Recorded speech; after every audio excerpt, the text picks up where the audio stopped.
Oh, it's a gorgeous day. Yep, certainly is. Yep, terrific day for a drive. Yeah, it's beautiful country out here. A frog and a bear seeing America.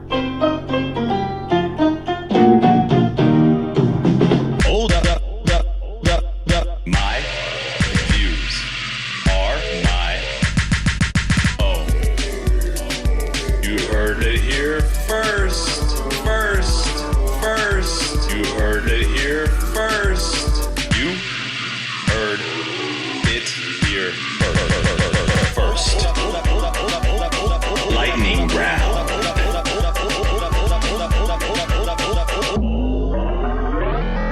Dangerously close.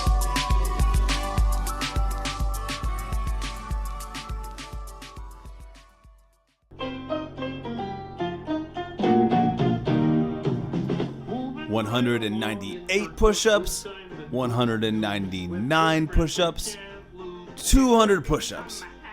Done. Oh, hi. I didn't see you there. It's me, Doug. I was just doing a few push-ups before the episode. You know, I love fitness and I love doing 200 push-ups in one set. But if there's anything I love more than doing 200 push-ups in one set before the episode, it would be if you were to go and leave a 5-star rating for this podcast on your podcast app. Or if you went and left a nice review and said something like, I really like this podcast, it sure is swell. That would be amazing. Well, anyway, I hope you guys enjoyed the episode. Bye.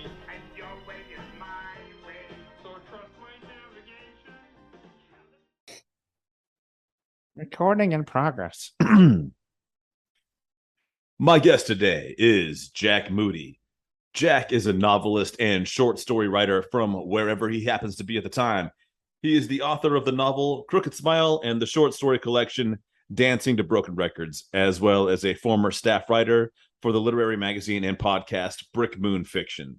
His work has appeared in multiple publications, including Expat Press, Misery Tourism, Maudlin House, Punk Noir. Man, I could go on and on and on and on. But before I do that, I just read Jack's book, Crooked Smile, and I'd like to just take a moment to read a little brief excerpt from the back of this book to give you guys an idea of the book I read before I talked to Jack.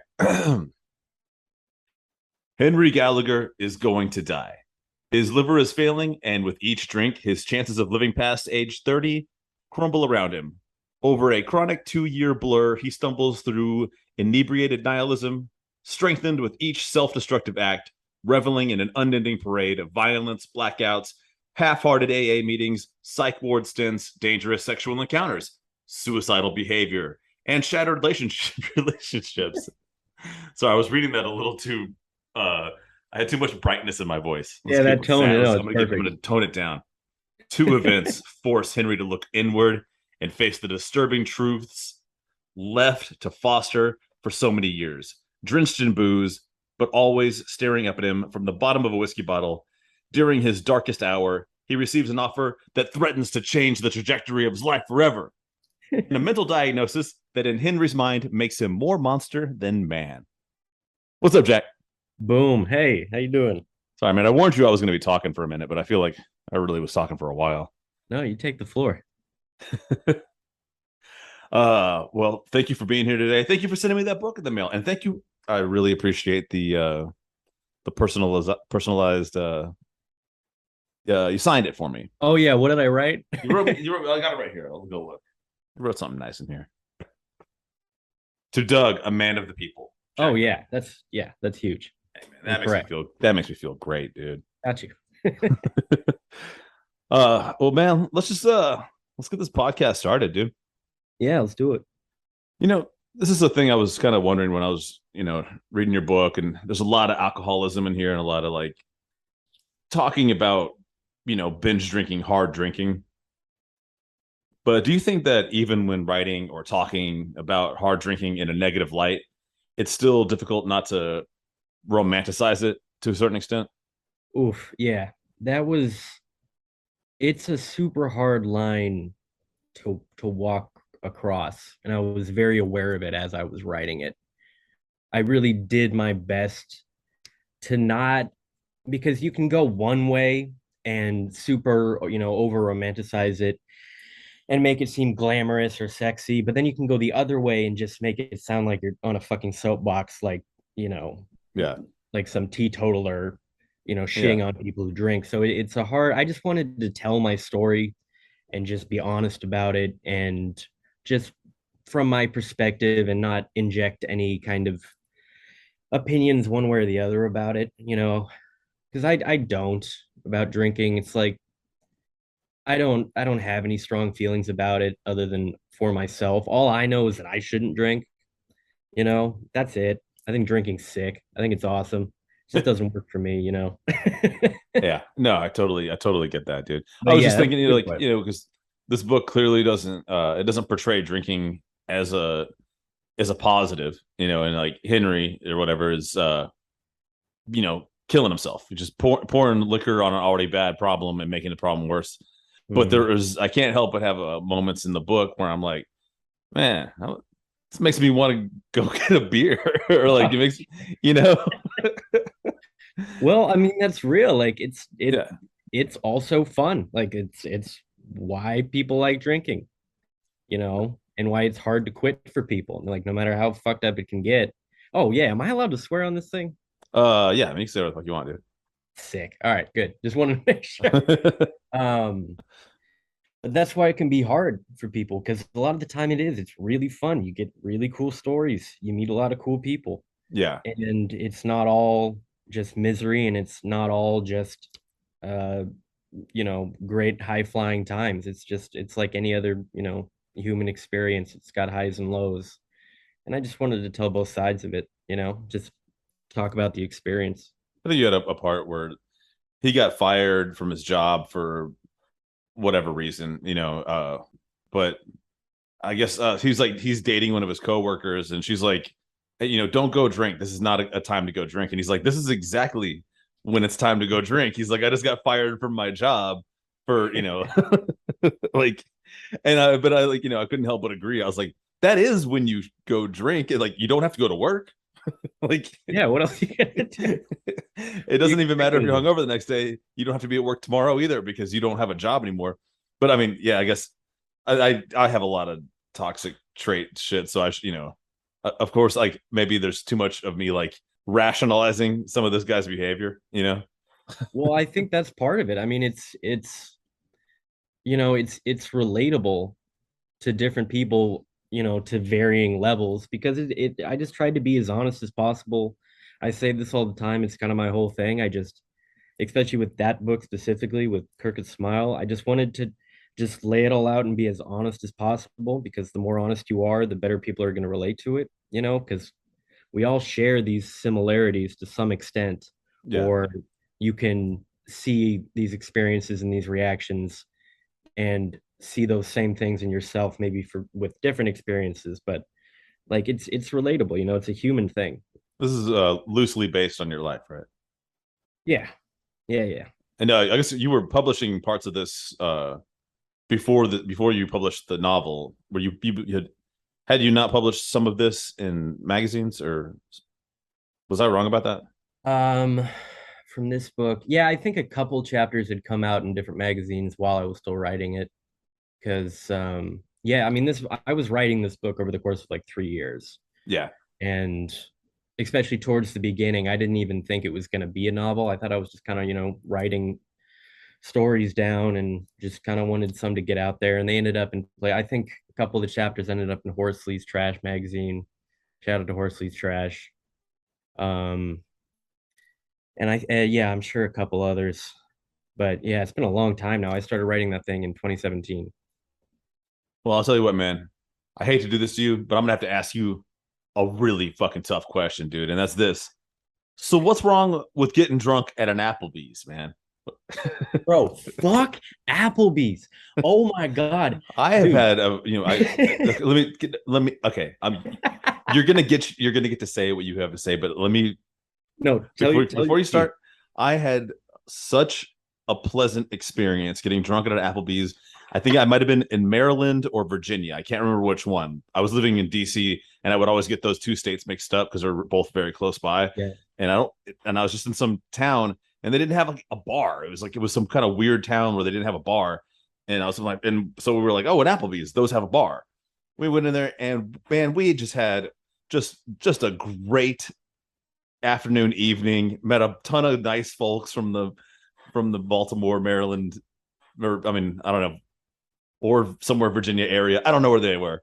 Point is, point is, man, when you were you have a very strongly written opinion about getting drunk at Applebee's in here, and I dare say you're against it.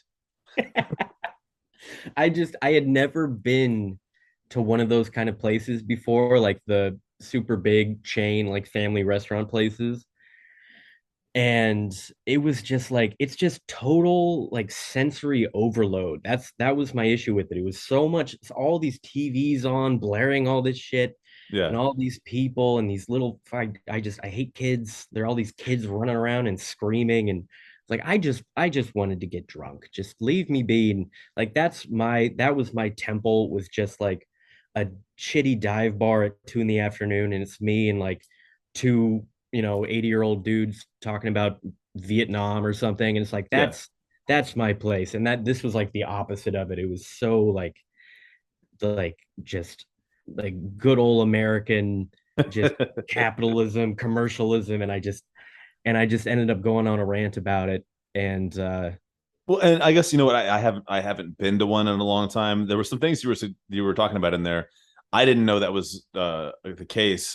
They said they have like iPads in the fucking tables now. Oh, I didn't know that. So when I got drunk at an Applebee's, this was many years ago. So they hadn't added in like the iPad tables yet. The tables, yeah. So that's like, so what you were saying, like, so you can go in there and you can order without having to like interact with the server. Is that what that's for? Yeah, there was an iPad, and you go in and you can like you can like buy games for your kid to play, and you can just order everything through the iPad. And it just felt like just decline of an empire, just dystopian. Yeah, that is dystopian. All right. Well, I mean, I'm not going to sit here and stake my reputation on defending Applebee's because I don't owe them anything. My experience was very different. Honestly, the Applebee's I went to had a very like Cheers vibe to it. That's cool. Also, we weren't at the bar. We were like at a booth, like in a table. I'm sure at the bar it's a little, closer, and people are just kind of kicking it and talking. Yeah, and I guess I used to work at a sports bar, and it's exactly like there was a TV everywhere. There was like, a couple TVs that were like the size of like, a wall almost, and then multiple other flat screens just on every surface that they could put one. And I kind of like this for a job, especially for I've kind of like retired from working in bars, but back when I worked in bars a lot, I kind of liked that because it made customers not talk to me. Oh, that's nice. Yeah, I get that. Like, as long as everybody had their drinks or whatever it was they wanted, their chicken wings and their fucking nachos and shit, then they would just stare at a television, and it's like we're saying with the getting the games for the babies. They don't cry because they have something distracting them, and so a sports bar is just like a way to keep adult babies happy. That's a great point, actually. Yeah, that's the whole thing. Like why I could never be a bartender, because I just like I wouldn't want to have to interact with people like me, having all these conversations all the time. These bartenders like turn into fucking therapists for these guys, and I just like I don't want to have a conversation with you. Just watch the baseball. Look over there. Look at the pretty screen. I lose patience with drunks when I am drinking. Yeah, like, me too. Let alone like I'm at work. But moving on just a little bit here, there's something that really stood out to me. I got to bring it up, man. It's so in this book, so I'll just keep saying Henry, even though we said this is kind of like this is based on your life, but Henry. The story is of 24-year-old Henry Gallagher. And I think that's important because 24 is the unique age where someone can be old enough to have an extremely high tolerance to alcohol, but still young enough to be able to be, functional with severe alcoholism. Yeah. Specifically, I mean, hangovers that are completely debilitating. The older you get, the more like that you can't drink like that and then get up in the morning. You just, Yeah. you can't open your eyes. What do you think about that? That was a big part of it. It was like, and yeah, it really started hitting me not until I was like 26. I think when I was like, oh, I feel older now. Because yeah, then I mean, I'd be drinking, a fifth of whiskey a night and then down like a bottle or two of wine, and I just, I'd feel sick in the morning, but I was so used to it.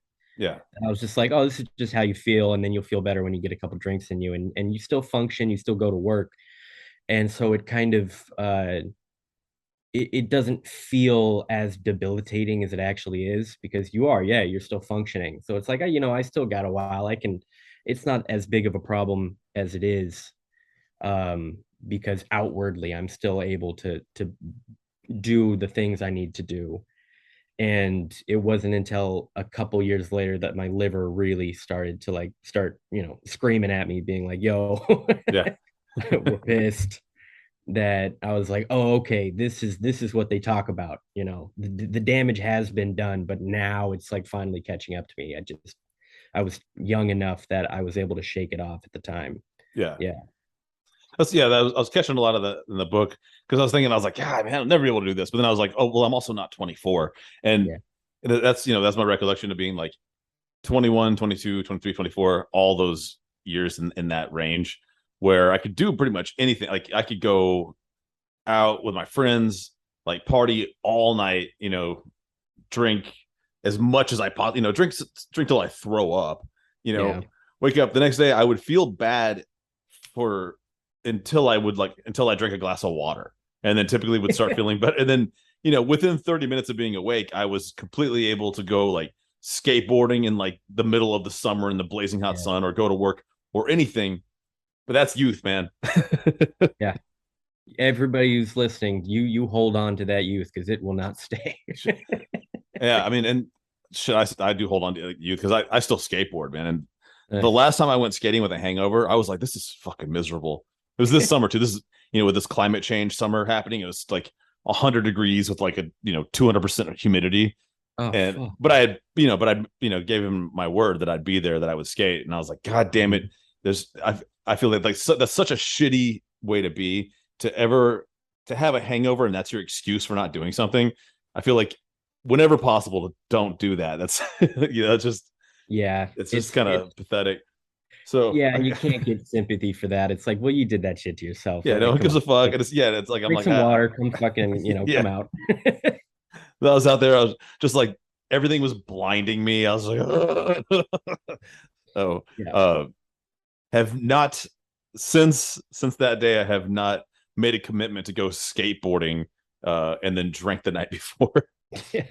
Yeah, that ended up being a thing because I'm coming up on a year sober now on the 23rd, but Congratulations, man. thank you, appreciate it. But yeah, like towards the end, because I got sober when I was 27, and towards the end, when like 26 coming up to 27, it got to the point where, because I was drinking every day and I'd been working on this novel, and it got to the point where I'd be so sick all day that I couldn't write anymore, Yeah. And this was during the pandemic, so like I was out of work, we were just sitting at home, Yeah. and that's when I was like, oh, this is actually like affecting my ability to do what I love to do. So like I had to stop and like cut back, and I was like, all right, so I'm going to drink every other day, and then I'm going to write on the day that I'm not hungover, because I can't write when I'm hungover. And then it got to the point where it was like you drink and then you're hungover for 2 days and Yeah. you just still don't get anything done. It's like, all right, well, I gotta yeah, I gotta. And then I ended up going to the doctor, and they're like, yeah, all those things you're feeling, yeah, you're fucking dying. Like, stop drinking. Yeah. Oh Yeah. man, that's miserable. Yeah, it's rough. It's not fun. You're giving me a hangover right now, man. I know, aren't But I? you know what? This really brings me to, and I think what I think is an important point, because so much, especially here in America. But I mean, drinking is a worldwide thing. That's a human thing, and every culture has their whatever version of what makes drinking cool.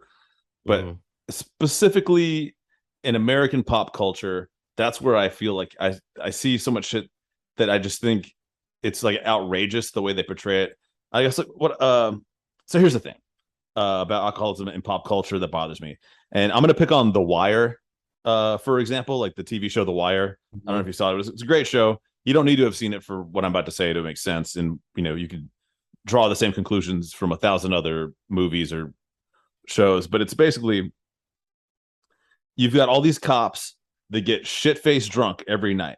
And they have sedentary jobs and they eat donuts and takeout. And then they're all portrayed, like specifically McNulty, he's kind of like the main detective in this series, as being in great physical condition, like mentally sharp, able to solve like difficult puzzles because they're trying to like catch really sophisticated drug networks, and it's absurd.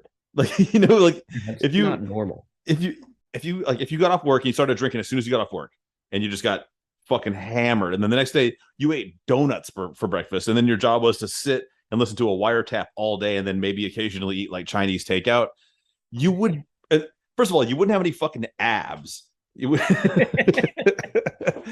but secondly, you wouldn't be like having like really clever ideas all the time, or be able to like chase someone through the streets like sprinting at top speed. You'd be a mess. So I don't. Does that? Yeah, I've noticed in pop culture, it's either like, and depending on what angle they're trying to come at it with, it's either that like you can be a functional alcoholic to the where it's like you drink all the time, but it has no effect on you whatsoever. That's just like one of your personality traits. Or it's that you're such an alcoholic that you're like, leaving Las Vegas shit, where you're just completely a mess. And there's no in between, which I think is a lot more realistic. It's like you kind of feel like shit, you feel sick, you can get some stuff done, but most of the time you're having trouble with it or whatever. And like, what was it? I think it was like a Louis C.K. bit or something. He was talking about Mad Men, and how they're like they're always like having cocktails at like 2 in the afternoon. And he's like, how the fuck do they get this done?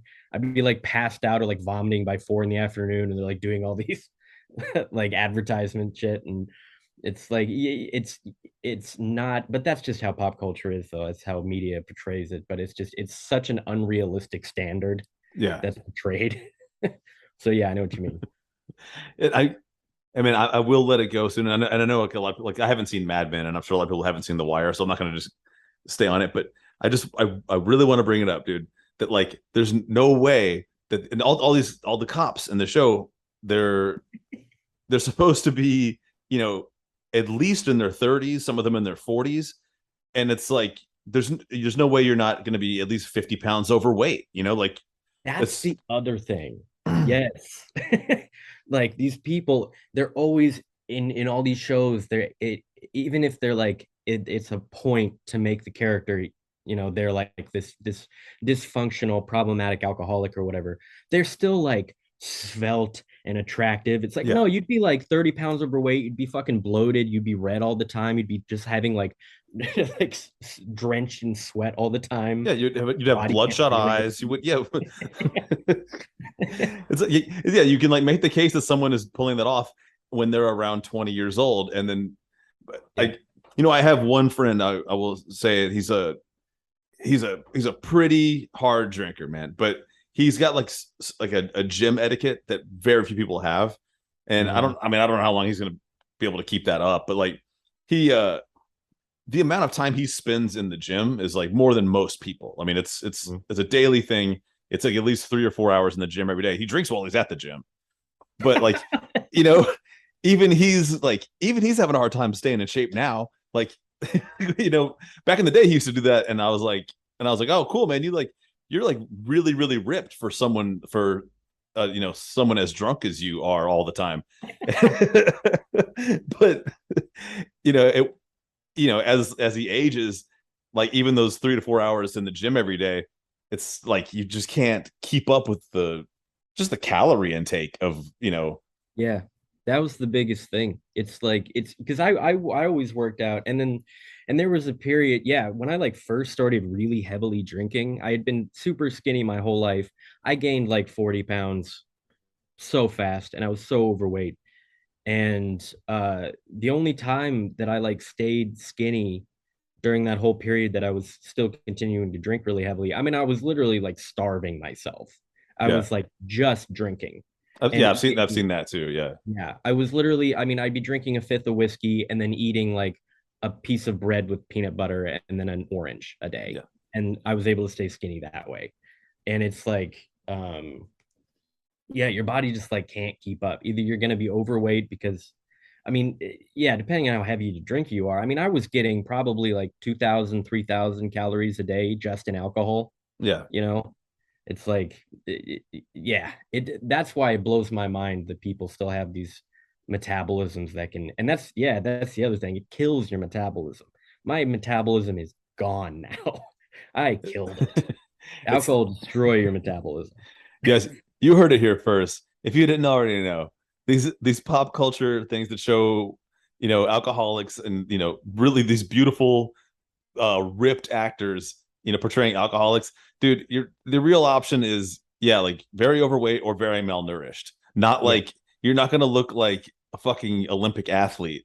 Like We got to start our own show and just be real about it. Just like bloated fat dudes, bloodshot eyes, just struggling through ooh, the that's day. a good name, man. Bloated fat dudes, bloodshot eyes, All right, I'll cast. type it down.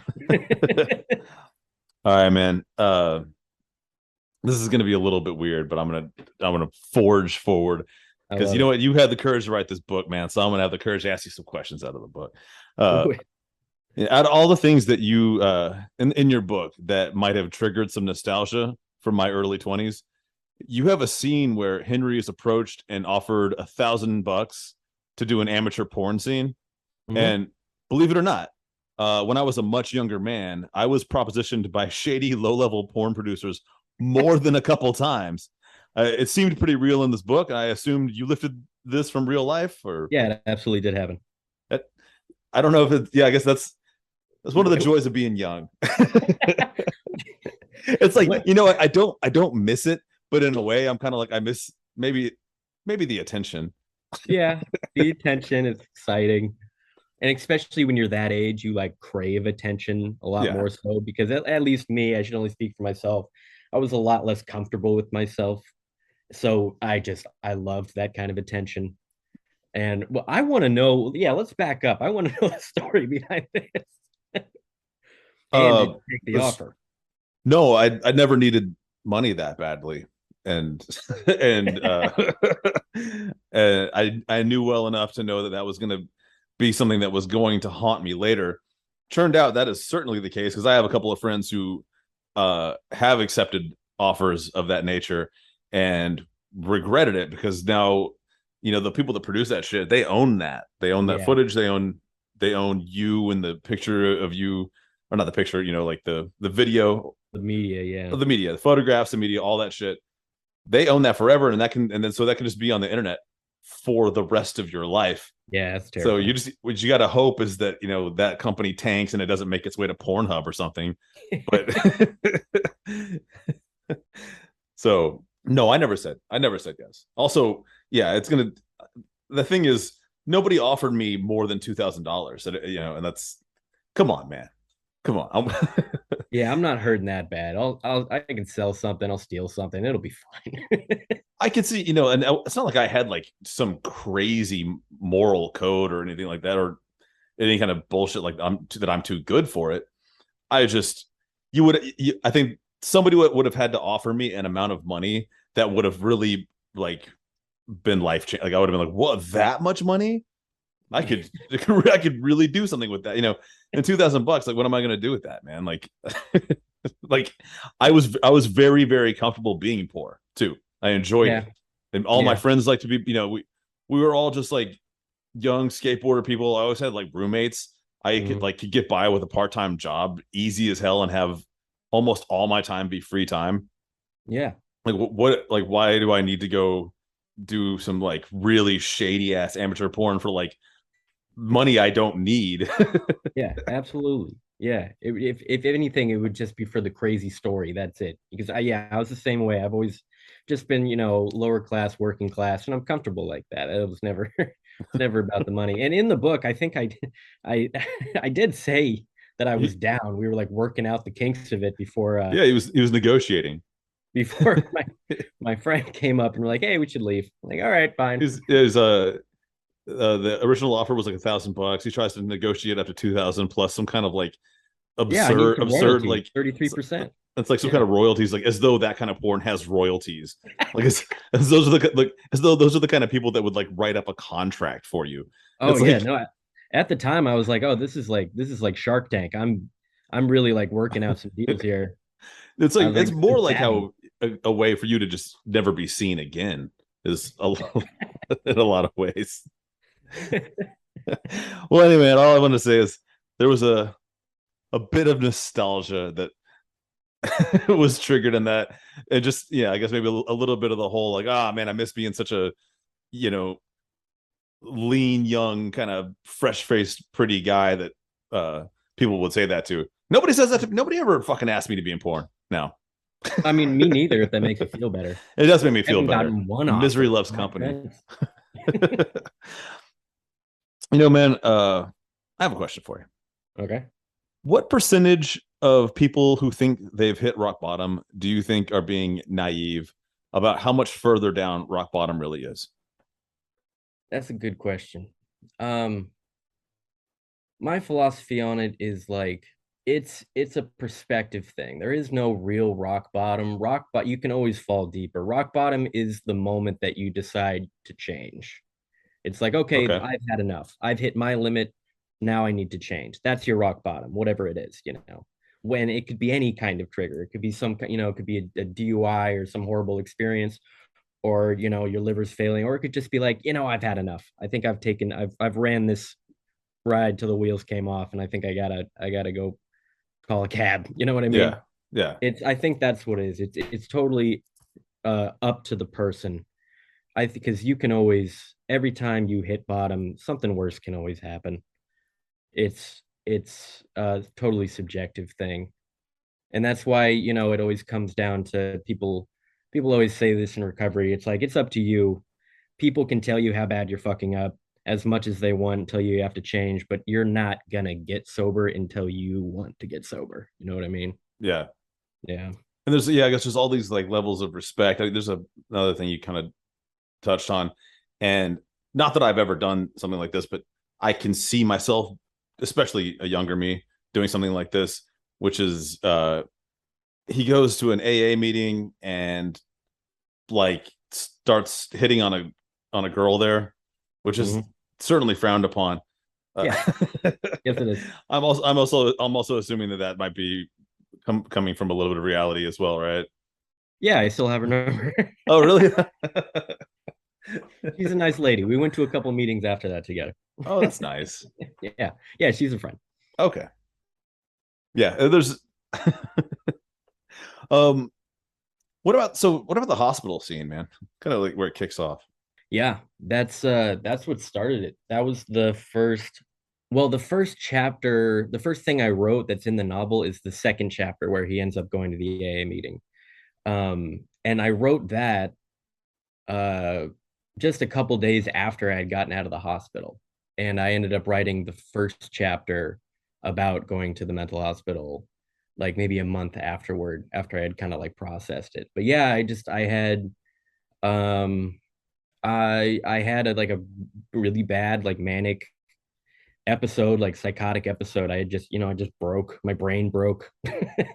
And I checked myself in because I was worried and it had gotten really, really bad. And yeah, how it plays out in the chapter is exactly how it played out. They didn't take me at first, and then I ended up staying for a little bit. Oh, so this wasn't like a traditional hospital. No, it was a mental facility. Okay, I guess I got it wrong in my head. I thought that you had gone to just your basic, just big old hospital that has an ER and all that shit. Yeah, I kind of fudged the details to make it easier to explain. But yeah, just like I went to it was referred to me by my psychiatrist at the time. He was like, you go here now. And you brought a copy of One Flew Over the Cuckoo's Nest just to be sarcastic. I did. Well, I also wanted to read. It's a great book, but yeah, I did bring it with me. Yeah, I love Ken Cassie, man.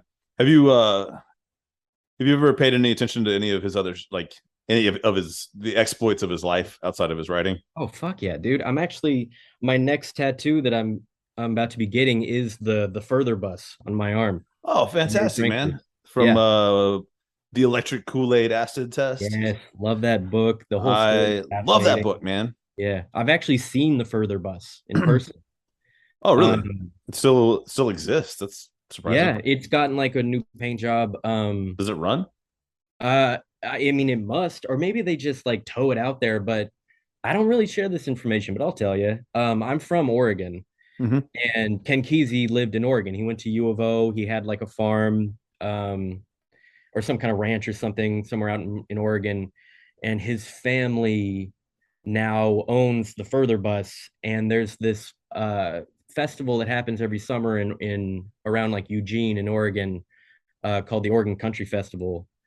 And it's like this big, just hippie festival, bunch of drugs, vendors, music. It's really fun. It's cool. It's like in the forest. And I don't know if they still are, but at least a few years in a row, his family would come out there and bring the bus out, and they'd like park the bus, and they'd have like the last time I was there, they had a like a bluegrass band performing on top of the bus, and we all got to see it and take pictures with it. And his son Zane Kesey was there selling like acid blotter sheet art. Oh, it's very And cool. yeah, so Very I like cool. met his son and everything. He cracked my back while I was on acid. That's a fun story. Oh, that's very cool, man. Hell yeah. Yeah. Yeah, no, I'm enormously a fan of that guy's life. Yeah. That he was such a fucking cool ass character of a person, and I'm not to go on and on. Do you pronounce his last name Kesey? Is that am I saying it wrong? Yeah, it's Ken Kesey. Oh, I've been saying Ken Kesey my entire fucking life, dude. Oh well, dude, welcome to a new world, man. Ken Kesey. All right, I'm growing. No, I had read, it was a gift that someone gave to me, and I don't know if you're familiar with this book, but he got a prison sentence, and he got lucked out, and he was sent to a labor camp, like an outdoor labor camp, instead of just in a cell. Mhm. So, which is obviously a little bit better. And Yeah. I guess that was in Oregon doing some kind of like logging. And part of his, it might have just been the rule in general, but part of what the thing was is he wasn't allowed to write while he was there. They're like, you're here for a punishment. You can't write. So, but you could have magazines, and I guess he could get his hands on pens, but he couldn't have like notebooks and shit like that. So he wrote an entire book in there on like magazines, like on Playboy magazines and fucking. Wait, are you talking about like Once a Great Notion? Is that the name of the book? That's the book he wrote about like a logger in Oregon. Well, I mean, either way, he wrote this that is whole no, this is book. just he actually just wrote the story of his experience in the prison camp. Okay. Oh, okay. That's so cool. But I got the copy I got it, so I guess the publishers were able to recreate it in the way that it looked, because he would sneak it out. So basically, whenever he could have a visit, he would like hand over a magazine to like whoever's visitor was. Inside of that magazine would be like a chapter of a book. Oh, And that's so awesome. it's all a collage at the end. It's like all these torn up magazines and toilet paper and just weird, just any kind of shit he could find to write on. That's And he had to like, it was all contraband. So he had to like, hide it in his underwear and like hand it Yeah. off to whoever his family that came to visit. I don't know. I thought it was very cool. That's super cool. I didn't know that. Hold up. It's time for an important announcement. I'm excited to announce the My Views Are My Own cult. Other podcasts ask their listeners to join their Patreon for things like exclusive content and bonus episodes. Not me, chosen ones. I'm offering membership in a top-of-the-line cult. I know you're thinking, but Doug, aren't cults bad? And the answer is yes, stupid, shitty, cheap cults are bad. This is a premium, extremely exclusive cult. I will be wearing only the finest silk robes and bejeweled turbans, and I'll be saying all kinds of awesome, mystical shit 2 hours a day, 3 days a week. I have a platinum plan for whoever decides to buy me the farm or compound or wherever we're going to live. And memberships go all the way down to the bronze plan, where you just do all the farm work and hand out literature at outlet malls and swap meets. Obviously, I'm going to be very busy on some vision quests, so you guys go ahead and figure out all the financial stuff and legal documents. As a matter of fact, if you happen to be a criminal defense lawyer, then you are automatically bumped up to platinum status. I can't wait to tell you guys whatever you want to hear. Go to myviewsaremyown.com to sign up today. And now back to the interview. All right, man. Enough of the Ken Kesey hour. Hey, but at least I learned his real name, dude. Got you. Yeah.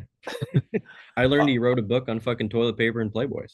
Yeah. Look at us growing. Well, a lot of people think all he wrote was One Flew Over the Cuckoo's Nest, and that couldn't be further from the truth. Yeah. No, he was a lot more prolific than people think. It's just kind of that. I mean, his whole life was so prolific. He just had such a cool, crazy life. Like he discovered the Grateful Dead. Yeah. Hell yeah. I have there was a really excellent. I'm gonna stop right after this, but there's a really excellent. And this is in a Hunter S. Thompson book I read, and I can't recall the title of this, but it's when he brought the Hell's Angels down to the Merry Pranksters, and they threw this huge festival of outlaws and again acid head hippies, and it ended up being one of the most peaceful Hell's Angel events of all time. Yeah, they were the ones that introduced Hell's Angels to acid on that night. Yeah. The Grateful Dead, I believe, played one of their very first shows. Yeah. At that, nobody knew who the Grateful Dead was. Jerry Garcia was like a teenager. Yeah. Yeah, that's so dope. Yeah, yeah. I think it was in his book Hell's Angels. I'm pretty sure that's when he wrote about it. That makes sense. That makes sense. I've definitely read that book. A lot of it gets mixed up in my head because I've just, it's harder to keep track, especially with Hunter S. Thompson. I'm certain I've read just about everything he's ever written at this point. So I can't always place where I read one particular thing. But dude, getting back to you, man. So this is fun. No worries. I guess what we were just talking about a minute ago, we're talking about rock bottom. And I guess really the next question is redemption, man. What do you think? It just sounds like, just reading this book, so much cynicism, sarcasm, nihilism. What I don't know how to put this. What brings you around to the redemption, the I want to live. I don't want to be fucked up out of my mind. How do you find that in yourself, or do you find it elsewhere? Do you find it outside of yourself? Well, I had definitely tried to find it outside of myself a lot of times, and it never worked. That was the theme of the book as well. And actually my first book too, is that I kind of tried to find purpose and meaning outside of myself in other women, Yeah. Kind of that savior complex shit. I'll attach myself to you and you'll love me. So then maybe because you love me, I'll love myself finally. But it's it's got to come from yourself. It always does. You just have to do the work yourself and find some kind of purpose within yourself. Find something to be proud of yourself for. Find some kind of meaning. And it's that's the easiest thing to just say out loud, but that's, everybody's got to figure that out to some extent, regardless of, if it's related to any kind of substance abuse issue. Everybody's trying to figure out how to really love themselves, and that's something that will take your whole life trying to figure out. That's the big question is how do you just fully accept yourself and be comfortable in your own skin. And for me, it kind of started with accepting the shitty parts of me and learning about myself and learning about maybe where those shitty parts come from. And then learning to still accept me, even though those are a part of me, seeing all of it as part of the, what caused growth and what made me me, and how it all made it all came together to create this life I have. And a big part of it was creating art. That was a big purpose, and it gave me meaning and made me feel good about myself. And that was a huge thing about it.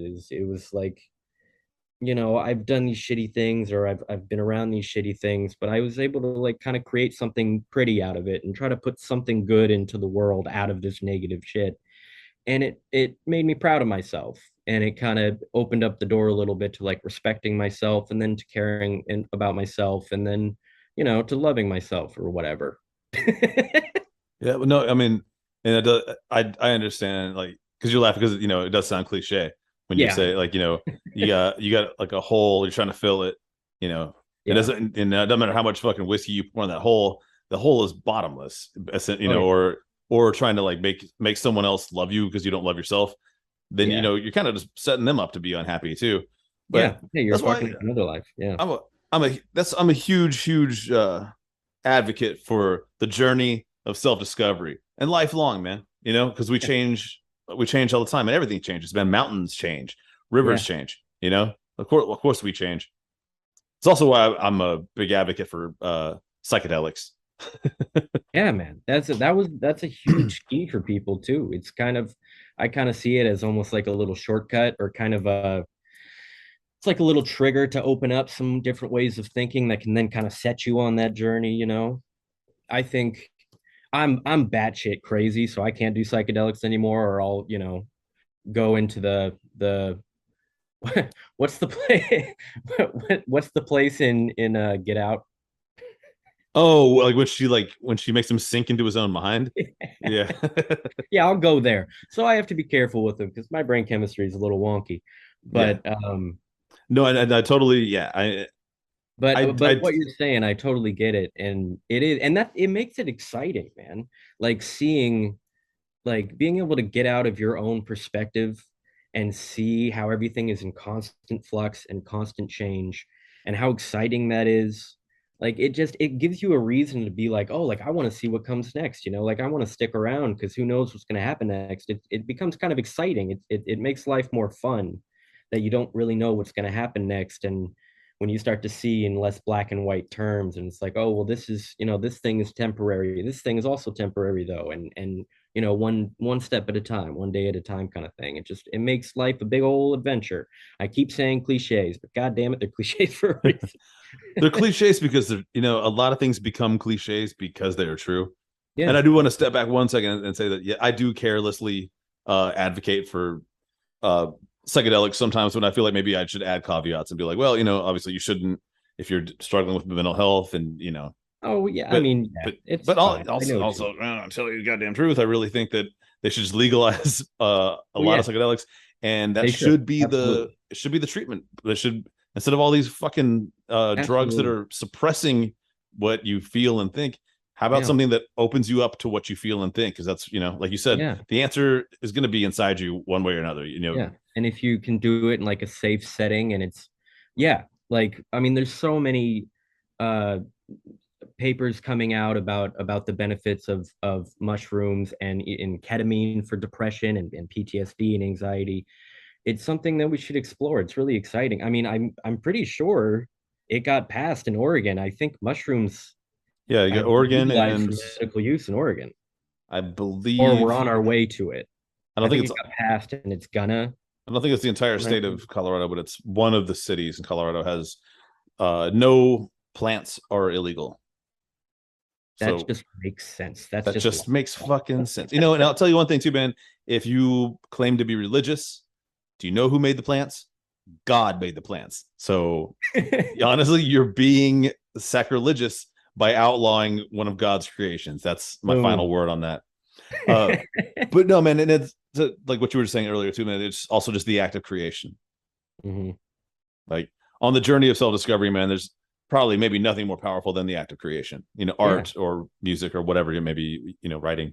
yeah. It's because it's about you want to do something good. It's like the fucking camping rule, like Yeah, leave cleaner than when you were there when you came. It's the same thing with life, like just try to put something good into the world.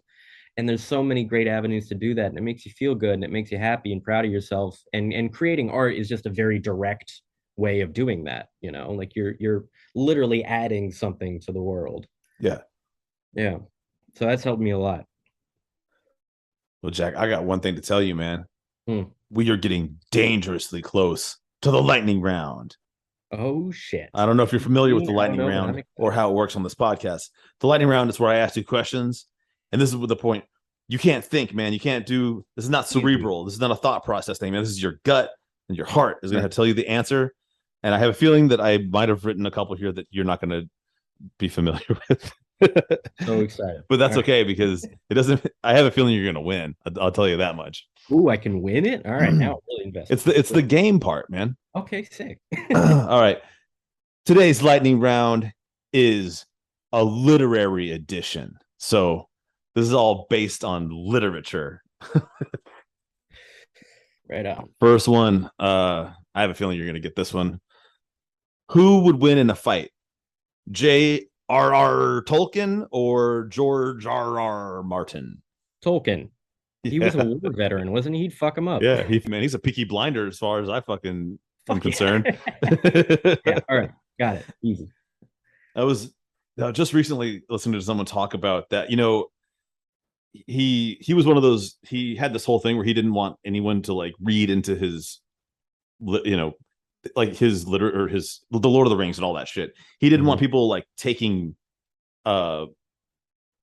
message, you know, getting messages out of it that weren't really there. How Or everybody's supposedly, like, oh, it's a big metaphor for World War I or whatever. or specifically, and I mean, but it's even though it clearly appears to be in so many ways, like because Well, you know yeah. he was there at the Psalm when there's a whole you know, like that bog that fucking Gollum makes them go through, and it's full of dead bodies. Yeah.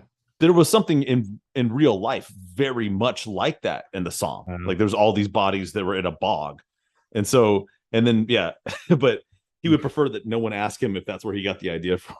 That's understandable. You know, I wasn't in World War One, but I feel like a lot of people that were No way. did not fucking really super like talking about it afterward. Oh yeah, I got that vibe. Yeah, I got that vibe too, man. Did you ever read All Quiet on the Western Front? No, I never did. It's written from the perspective of the Germans, so they are the aggressors, and they definitely deserve to lose. But still, you're really like it's just the way war is. These are all these are fucking these are soldiers. These are cannon fodder guys. These aren't the fucking. It's not the Kaiser. So you really I don't know. It's weird in war. Kind of humanizes this, the group of people that are just seen as like the enemy. It's just like the infantry is like how different is the infantry on any side in a war like that? Yeah. Oh, sorry. Moving on. Oh yeah. It's a fucking lightning round, dude. Let's do this. All right. Which Harry Potter house would the Sorting Hat put you into? All right. God damn it, dude. This pisses me off. I just want to be a fucking Ravenclaw. I just want to be a Ravenclaw. I don't get to be a Ravenclaw. What is it? Like Pottermore? Where you you can go in and you get your house sorted and they give you a Patronus. You know how many times I've separately taken that test with different emails because I just want to get Ravenclaw? I never get Ravenclaw. It's always fucking Gryffindor or Slytherin. And I guess I get it. Fine. I'll be Gryffindor or Slytherin. But well, I fucking absolutely refute that. I think that if you say you're Ravenclaw, you're Raven. It's that was the whole point, it's right? up to you. Because what is this? This is like is it an AI? I know. I think I've done this too. It's not even an AI, is it? It's just a fucking algorithm. Yeah. it's an algorithm that doesn't learn or develop or advance. It's not an AI. It's not a fucking sorting hat. It's a stupid fucking gimmick, man. Fuck that, dude. You're a Ravenclaw. The Ravenclaws are the smart ones, right? Yeah, they're like more analytical. I guess I think like the more creative ones, whatever. Dude, one of my favorite video memes. So like the Ravenclaws are. So, I'm sorry, I didn't mean to interrupt you, but I just popped in my head. I'm just gonna start babbling about how pissed I am. It's when like Harry. It's like when Harry first gets to school and there's this little kid. He's doing a fucking spell with his magic wand at the lunch table during lunch, and he's like it's like something diddly dum. Turn my water into rum. Yeah. And then Harry Potter goes, what is he trying to do to his cup? and then he goes, that's why Harry's not in Ravenclaw. Because the dude literally said, turn my water into rum. And he's like, what's he trying to do? Context clues, Harry. Context clues. All right. This one's going to be motherfucking difficult, dude. We're going into Margaret Atwood territory, my friend. Shit. All right. What is an oryx and what is a crake? One more time. What were those words? So, oryx and crake. I will give you hints. They're both animals. Okay. All right. Auric. Yeah. Oh yeah. Answering from the gut, from the heart. Auric. It's like if a hippo fucked an elephant. Next, a crake is um a bird with frog legs. Boom. Done. From the heart. Man, you got really close on crake. Wait, really? A crake's a bird. An oryx is more. It's more like an antelope. Okay. So Close anyway, enough. 50% there, and you've gotten every other answer right. So It is. here we go, man. This is gonna be pretty fucking like this is it to see if you've actually won the lightning round or not. All right. This is a big deal. Fortunately, it's a completely subjective question. Okay. Which school system would you most like your book to get banned from? Oh. Oh.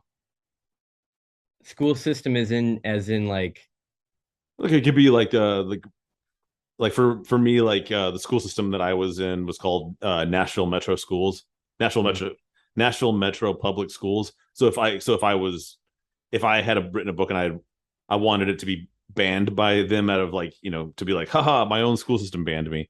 That's what I would call that school system. But right. you're free to get banned from any school system in the world. I appreciate that. And maybe every school system in the world. I just Dare want to get dream. banned. I want to get banned in the South. It seems like they're banning all the good books. Yeah. So like I want to join the ranks of those ones, I feel like Ooh. if they try to ban it in the South, it's like, oh, I should probably read that book, Yeah. They might even burn your book. Yeah, that'd be sick. Don't so- burn any other books. You feel free to burn my books. Do like weird Satanist rituals and shit. I saw a tweet I thought it was funny as fuck. It said all of these people burning books when literally every single book that exists is like has a like digital copy that can't be destroyed. It just goes to show these motherfuckers don't even know what century we live in. Yeah, my favorite thing is that they're like, to burn all these books, you got to buy the books. Yeah. You're It's so just- good. It's great for the like, authors. Yeah, burn all my books. Just sell it out. Like buy all my stock. Go ahead and burn them. That would be, oh my God, how amazing would that be to like have just like some Mississippi school district order like all like you basically have to go like into back order and get new copies like printed because they ordered all of your books to burn them.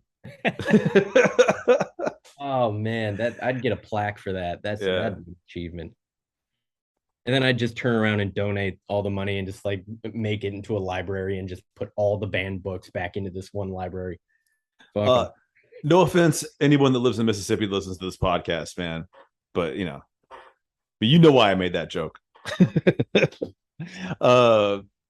Jack, man, I got one last question to ask you. This is the most important one of all, dude. All right. All right, dude. Where can people find you, check you out, find your book, your writing, all this stuff, man? Cool. Yeah. All right.